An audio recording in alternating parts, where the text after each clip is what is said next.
নমস্কার, আমি তরুণ ঘোষ। সেনাপ্রধান ওয়াকারুজ্জামান আজকে জিওসিদের সঙ্গে বৈঠক করেছেন। বৈঠক শুরু হয়েছে 10:15 নাগাদ। প্রায় 45-50 মিনিট বৈঠকে উপস্থিত ছিলেন জিওসিরা। যারা কাজে ব্যস্ত শুধু তাদের বাদ দিয়ে বাকি জিওসিদের ডাকা হয়েছিল। সেখানে কেউ চর্চিত চর্বণ হয়েছে।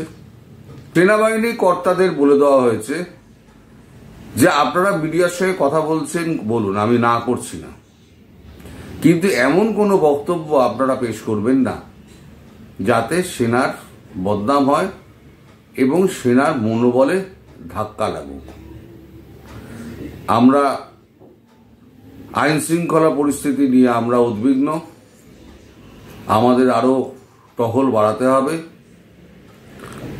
আরাকান করিডোরে যে সমস্ত ঘটনাগুলো ঘটছে তার উপরে আমাদের কঠোর নজর রাখতে হবে।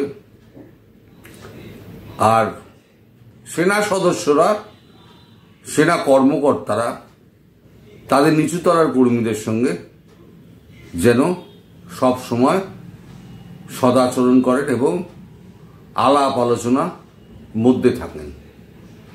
কারোর মনে এইরকম যেন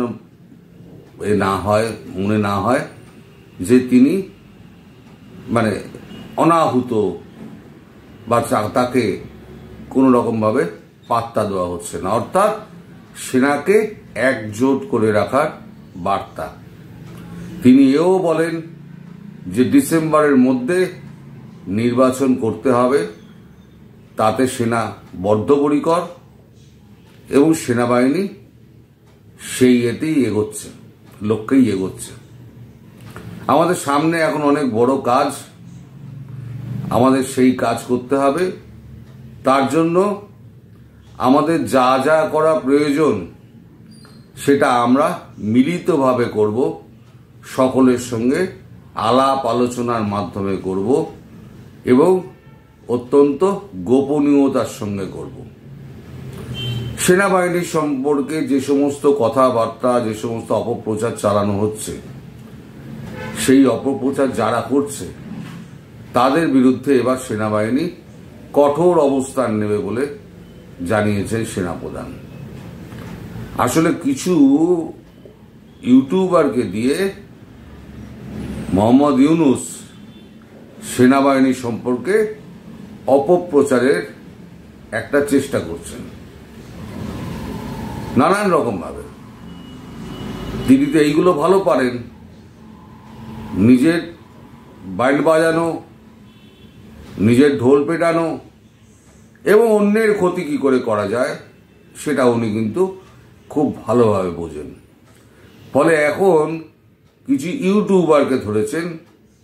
সে ইউটিউবারদের প্রতি এবং কিছু পত্রপত্রিকার প্রতি তার নজর পড়েছে এবং সেগুলো সম্পর্কে তিনি ওয়াকিবহাল এটা বুঝিয়ে দিয়েছেন এবং তাদের বিরুদ্ধে কঠোর ব্যবস্থা নেওয়া হবে এটাও তিনি বলে দিলেন।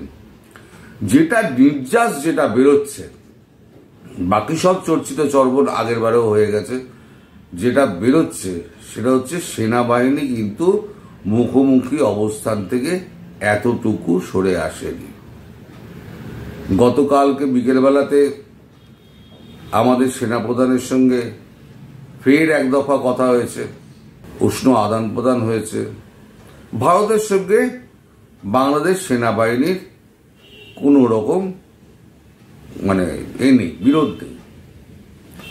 একবারই ভারত বলে দিয়েছিল যে আমরা চাই না বাংলাদেশের মানুষের বুকে ভারতবর্ষের গুলি লাগুক, ফলে যা করতে হবে আপনাকেই করতে হবে। আমার মনে হয় তিনি আপডেট নিচ্ছিলেন কি হচ্ছে। নিশ্চয়ই ওয়াকারুজ্জামান বলেছেন এই আপডেট হচ্ছে। এদিকে কলকাতা, দিল্লিতে শেখ হাসিনাও অত্যন্ত তৎপর। তিনিও বিভিন্ন জায়গায় যোগাযোগ করছেন। আগেই বলেছি মোদির সঙ্গে একটা টেলিফোনিক কথা হয়েছে তারপর তিনি দলীয় কিছু নেতাদের সঙ্গে কথাবার্তা বলছেন, কোথায় বলছেন, কিভাবে বলছেন, কার মাধ্যমে হচ্ছে, এ নিয়ে আমি এখন কোনো কথা বলবো না। তবে কথাবার্তা তিনি বলছেন এবং তিনি গুটি সাজাতে শুরু করে দিয়েছেন। ইউনূসকে একটা কড়া বার্তা দিয়েছে সেনাপ্রধান, ঠিক হয়ে যান, ঠিক হয়ে যান, এখনো সময় আছে, এরপরে আর সময় পাবেন না। অর্থাৎ সেনাপ্রধান পরিষ্কার একটা বার্তা দিলেন যে আমি যে কোনো অবস্থার জন্য তৈরি আছি। এই অবস্থানটা দেখে সেনাপ্রধানের মনে হচ্ছে যে খুব শিগগিরই একটা কিছু ঘটতে চলেছে এবং তিনি এও বলেছেন যে সারা দেশে সেনাবাহিনীর তৎপরতা বাড়াতে হবে, কোনো রকম মব, কোনো ভায়োলেন্স এটা বরদাস্ত করা হবে না। যেখানেই মব দেখা যাবে সেখানেই ধরে ঠ্যাঙাও, তুলে এনে ভরে দাও, ম্যাজিস্ট্রেসি পাওয়ার যখন আছে তুলে এনে ভরে দাও। এখন এই সমস্ত অবস্থার মধ্যে দিয়ে বাংলাদেশে একটা নতুন ইকুয়েশন তৈরি হওয়ার একটা জায়গা তৈরি হয়েছে। আমার মনে হয়, আমার যা আন্ডারস্ট্যান্ডিং, যা দেখে টেকে মনে হচ্ছে, কথা শুনে মনে হচ্ছে, ওয়াকারুজ্জামান নিজের কর্তব্য স্থির করে নিয়েছেন। তিনি তার রোডম্যাপ ঠিক করে নিয়েছেন, কিভাবে তিনি কাজ করবেন, কিভাবে তিনি মানে কার সঙ্গে কথা বলবেন, কার সঙ্গে কথা বলবেন না, এগুলো তিনি ঠিক করে নিয়েছেন।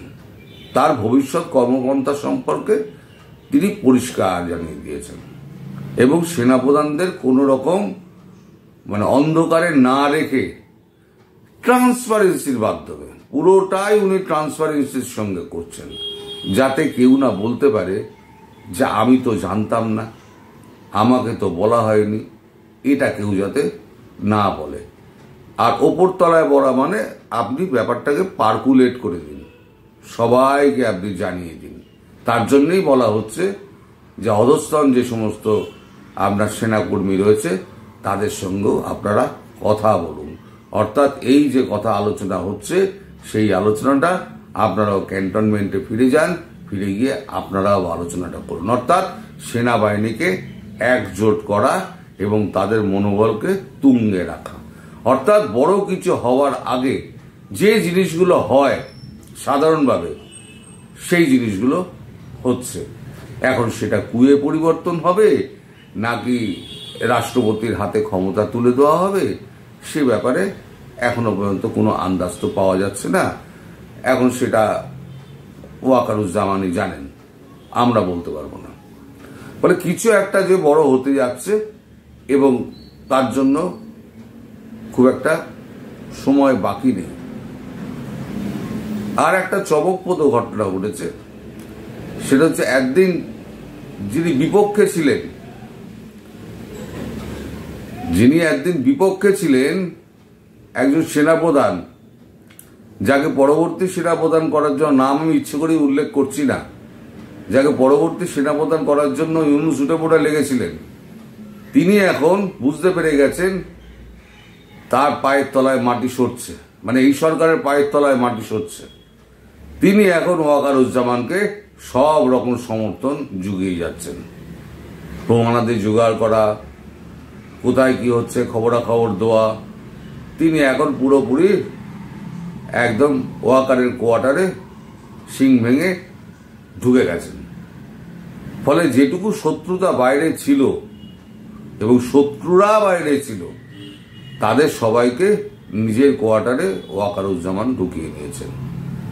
ফলে সেনাবাহিনীকে মানে কাত করা এই মুহূর্তে ইউনূস সরকারের পক্ষে অসম্ভব, বিশেষ করে এখন যখন ইউনূস সরকারের পায়ের তলায় মাটি নেই এবং রাজনৈতিক দলগুলো কোনোভাবেই ঐক্যমত হচ্ছে না, তারা ইউনূস সরকারের পাশে সর্বাত্মকভাবে দাঁড়াচ্ছে না যখন ইউনূস সরকার এবার কিন্তু মুখ থুবড়ে পড়ার অবস্থায় চলে এসছে।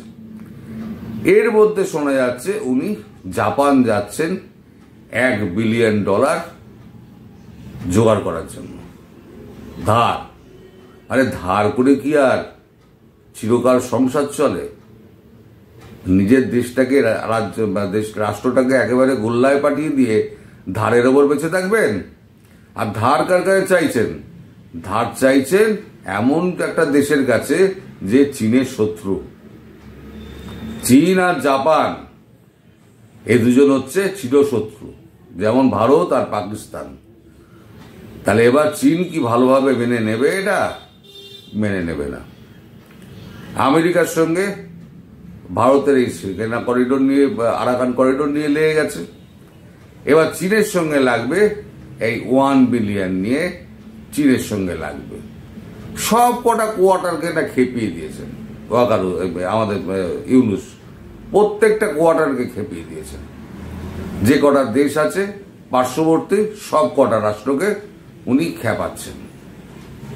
$1 বিলিয়ন কেন, 1 মিলিয়ন পাবেন না উনি। আমি বলে দিচ্ছি আপনাদের, উনি প্রতিশ্রুতি দিয়ে আসবেন, এসে গলা ফাটিয়ে সে কথা বলবেন। যদি ফিরে আসেন, যদি গলা ফাটিয়ে বলবেন, কিন্তু 1 পয়সাও কেউ দেবে না। এই যত প্রতিশ্রুতির গল্প আপনাদের শোনাচ্ছে না, 2045 সালে অমুক জায়গায় যাবে, তমুক জায়গায় যাবে, আগে তো যাক, আগে তো আজকে বাঁচি।